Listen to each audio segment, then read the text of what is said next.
इस्तीफा हुआ? नए इसमें मंत्रियों के त्याग पत्र नहीं होते हैं भैया, वो यूपीए गवर्नमेंट नहीं है, एनडीए गवर्नमेंट। केंद्रीय शिक्षा मंत्री धर्मेंद्र प्रधान ने इस्तीफा दे दिया है। सारे काकरोच एक साथ आ जाए। झुकती है दुनिया, झुकाने वाला चाहिए। इस आंदोलन ने इस बार गोदी मीडिया जिसे हम कहते हैं उसकी भूमिका का सफाया कर दिया।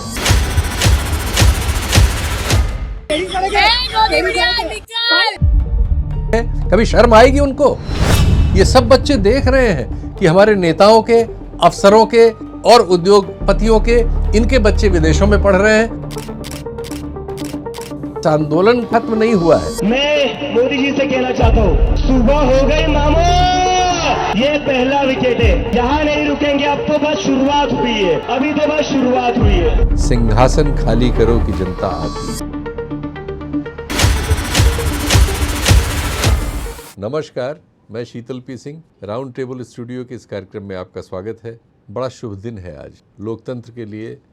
इसको कैसे व्यक्त किया जाए, लेकिन ये इतिहास में दर्ज हो गया है। तो आज मुझे किसी ने, जब ये कार्यक्रम मैं शुरू कर रहा था उसके ठीक पहले ही, दिनकर साहब की वो कविता भेजी है जो 1977 आपातकाल के बाद, जब 77 में चुनाव हुआ था और उसके पहले मंच से कविता पढ़ी जाती थी दिनकर जी की। उस कविता का ही एक अंश है। सदियों की ठंडी बुझी राख सुगबुगा उठी, मिट्टी सोने का ताज पहन इठलाती है। दो राह समय के रथ का घर घर नाद सुनो, सिंहासन खाली करो कि जनता आती है।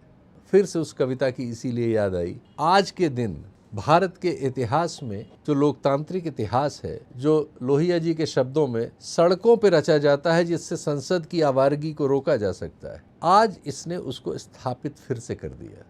एक ऐसी सरकार जिसके दूसरे सबसे बड़े मंत्री ये दावा कर चुके थे कि इस सरकार में इस्तीफे नहीं होते, ये यूपीए की सरकार नहीं है, आज वो उनके गले की फांस बन के वो वीडियो लटक गया है और इस समय सोशल मीडिया पे वायरल है, क्योंकि आज इस्तीफा हुआ है। आज एक आंदोलन में कि इस्तीफा हुआ, इस्तीफा हो गया।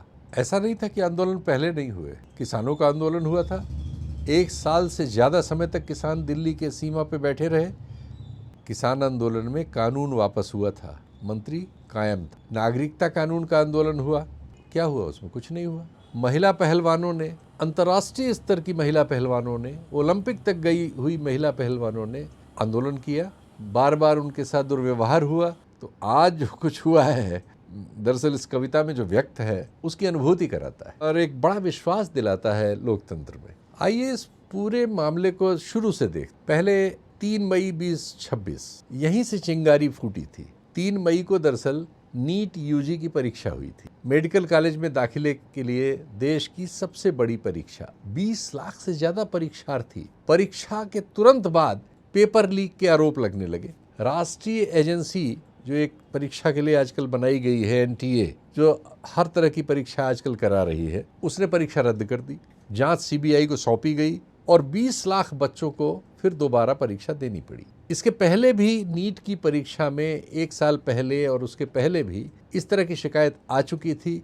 उसकी भी कथित जांच हुई थी। जांच के क्या नतीजे आए किसी को नहीं पता, लेकिन इस परीक्षा का ये नतीजा हमको, आपको, सबको पता है। 20 जुलाई से संसद का सत्र शुरू हो रहा था इस बार का, और उस सत्र में कॉल दी गई इस आंदोलन की ओर से कि संसद की ओर मार्च किया जाएगा। सैकड़ों बल्कि हजारों नौजवान वहां इकट्ठा हुए और जब ये मार्च करने लगे तो उनके ऊपर लाठीचार्ज, आंसू गैस और वाटर कैनन और अन्य चीजें हुई। इसमें जो लाठीचार्ज हुआ उसमें बहुत से युवा घायल हुए और उसके बहुत सारे वीडियोस बने। चूंकि ये इस पूरे आंदोलन की एक और खासियत है, दिल्ली पुलिस के अनुसार इसमें 180 लोग घायल हुए, 118 सुरक्षाकर्मी और 60 प्रदर्शनकारी। लेकिन असंख्य वीडियो जो यहाँ पहुँचे हुए, बहुत से यूट्यूब और दूसरे सोशल मीडिया प्लेटफॉर्म्स पर मीम बनाने वाले, कार्यक्रम बनाने वाले, रील बनाने वाले लोगों ने तैयार किए थे। उन्होंने इसको आग की तरह सोशल मीडिया पर दुनिया भर में फैला दिया, भारतीय डायस्पोरा में, और इनके लिए एकाएक जन ज्वार उमड़ पड़ा।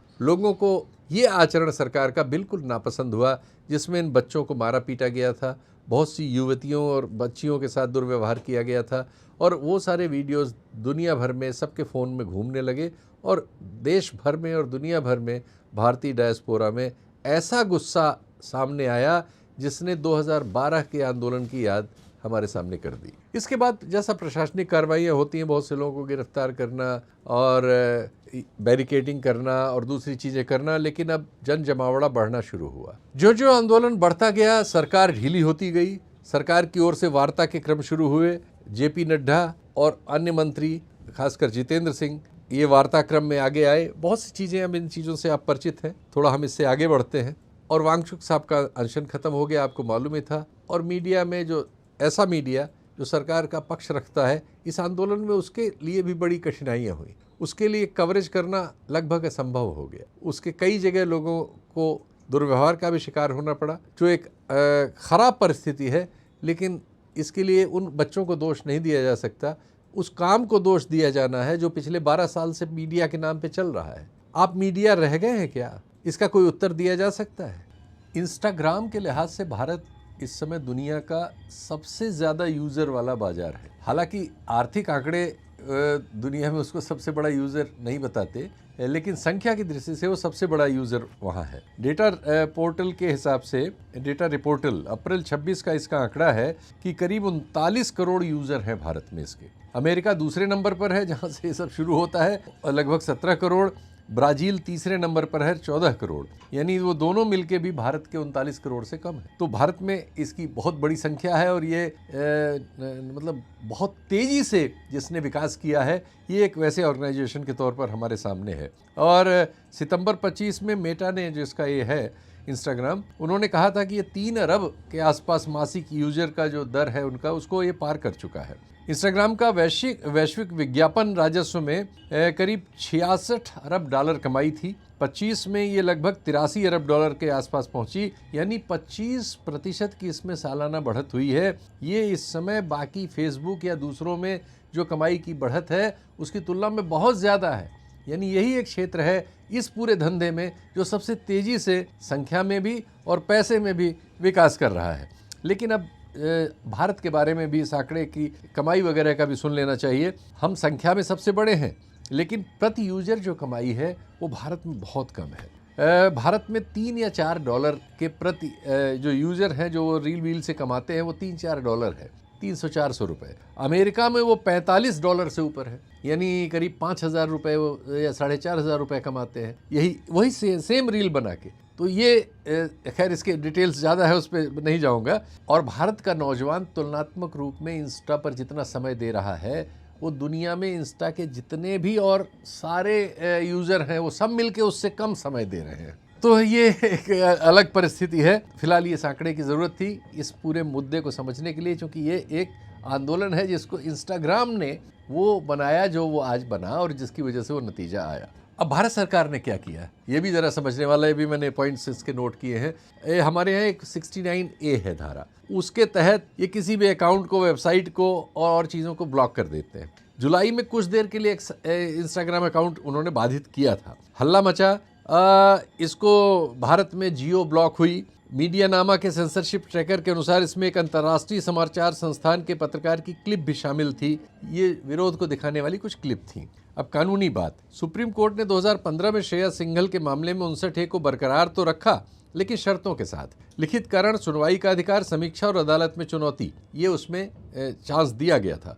सॉफ्टवेयर फ्रीडम लॉ सेंटर जैसे संस्थानों का तर्क है कि ब्लॉकिंग नियमों की पूर्ण गोपनीयता की शर्त ने इन सुरक्षा उपायों को व्यवहार में खोखला कर दिया है। तो हमारे यहाँ इस कानून के परिपालन में सरकार की जो हस्तक्षेप है, दुनिया की सभी संस्थाएं इसको मानती हैं कि वो आप कह सकते हैं कि उसमें लोकतांत्रिक गंध कम है और उसमें तानाशाही की गंध ज़्यादा है। इंटरनेट शटडाउन का तो एक हमारा इतिहास है। हम दुनिया में सबसे ज़्यादा बार इंटरनेट शटडाउन अपने यहाँ करते हैं। ज़्यादातर हमारे यहाँ अशांत क्षेत्र हमेशा मिले रहते हैं। कश्मीर में ऐसा होता रहता है, मणिपुर में होने लगा है, दिल्ली में भी हुआ। इस आंदोलन के दौरान बार बार उस क्षेत्र में जहाँ ज़्यादा लोगों की भीड़ थी, 1-1.5 किलोमीटर के एरिया में शटडाउन होता रहा। अभी खबर आई है जब हम ये रिकॉर्ड कर रहे हैं कि कनॉट प्लेस में अब शटडाउन को ख़त्म कर दिया गया है, चूँकि आंदोलन वापस ले लिया गया है। इस आंदोलन की कई महत्वपूर्ण बातें हैं। एक, इसने जितने भी विभाजन हैं हमारे समाज में, सांप्रदायिकता के आधार पर है, जाति के आधार पर है, क्षेत्र के आधार पर है, लिंग के आधार पर है, इन सारे विभाजनों की धज्जियां उड़ा दी। बड़ी संख्या में लड़कियां आई इस आंदोलन में, परिवार समेत आई और अकेले भी आई,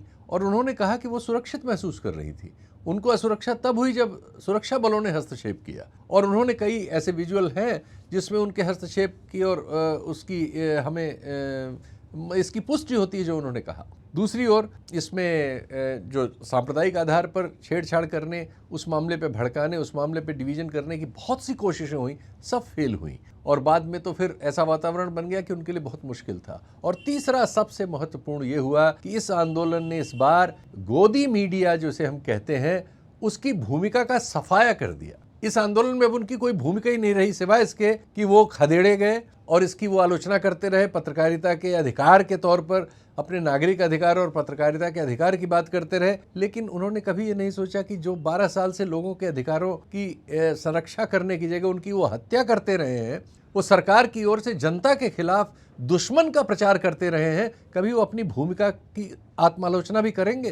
कभी उनके न्यूज़ रूम इस बारे में बैठ के सोचेंगे कि वो कैसी सामग्री प्रस्तुत करते हैं, कैसे वो इस्लामाबाद और रावलपिंडी पे कब्जा कर लेते हैं और कराची पर कब्जा कर लेते हैं? कभी शर्म आएगी उनको? उनको सिर्फ इस बात पे शर्म आएगी कि उनको अब रिपोर्टिंग करने कोई नहीं दे रहा। वो रिपोर्ट कर कहाँ रहे हैं? तो दुश्मनी निभा रहे हैं। दुश्मनी कौन निभाने देगा? तो इस आंदोलन ने ये सबसे अच्छा काम किया कि इस भूमिका को, जिसके बल पर सरकार बहुत सारे लाभ उठाती थी, उसको इस आंदोलन ने खंड खंड कर दिया। अता पता नहीं चला। वो अपना काम करते रहे, सरकार की ओर से लाठी चलाते रहे, लेकिन वो जनता के बीच नहीं जा सके। और शायद अब उनके लिए बाकी जगह में भी ये परिस्थिति पैदा होती जा रही है, और इसके लिए वो खुद जिम्मेदार हैं। काश वो अपनी आत्मालोचना कर सके। अब असली बात, ये गुस्सा इस तरह से क्यों आया? देखिए, शिक्षा पर हम सबसे कम खर्च कर रहे हैं, और ये कमी हम हर बजट दर बजट कम करते जा रहे हैं। हम सरकारी स्कूल बंद कर रहे हैं, हम लोगों को प्राइवेट एजुकेशन की ओर ठेल रहे हैं।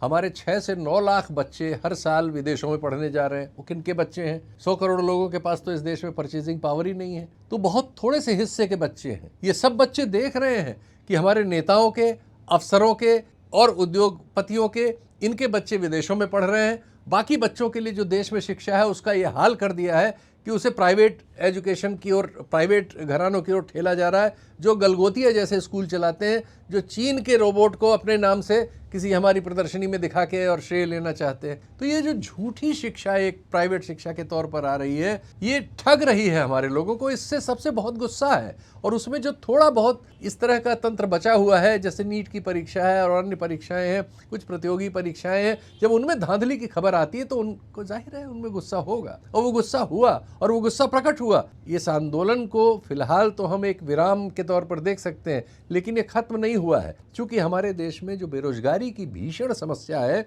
एक आंकड़ा है सरकारी आंकड़े तो पॉलिश करते हैं। अजीम प्रेमजी विश्वविद्यालय की स्टेट ऑफ वर्किंग इंडिया 2026 की रिपोर्ट है कि 7% से भी कम पुरुष स्नातकों को ग्रेजुएशन के 1 साल के भीतर स्थायी वेतन भोगी नौकरी मिलती है। 7% से भी कम, यानी 100 में से 93 को ग्रेजुएशन के बाद नौकरी अब नहीं मिल रही है। इनसे आप क्या उम्मीद करते हैं? ये समाज उनसे क्या कर सकता है? सच्चाई तो यह है कि ये सवाल अभी इस आंदोलन के आज के खात्मे के बाद भी सारे अनुत्तरित पड़े हैं, और इस पर फिर कब चिंगारी भड़क जाए कोई कह नहीं सकता। तो ये आंदोलन लोकतंत्र का एक पूर्वाभास है, जिसमें हमने ये पाया कि भारत में लोकतंत्र की जड़ें मजबूत हैं, और जो हमारे भविष्य की पीढ़ी है, यानी जन जी जिसे हम कहते हैं, और छोटे बच्चे हैं, उनमें इस तरह की भावना है। और विभाजन के तौर तरीकों को जो राजनीति ने इस्तेमाल किया है विभिन्न उपकरणों से, वो सब उनके पास जाके ठहर गए हैं, और वो समझ गए हैं कि विभाजन राजनीति के लिए ज़रूरी है, उनके लिए वो नुकसानदेह है। इस आंदोलन ने ये सब सबक हमें दिए हैं, इसलिए उनको सलाम करने का दिल करता है। आज के लिए इतना ही। धन्यवाद, नमस्कार।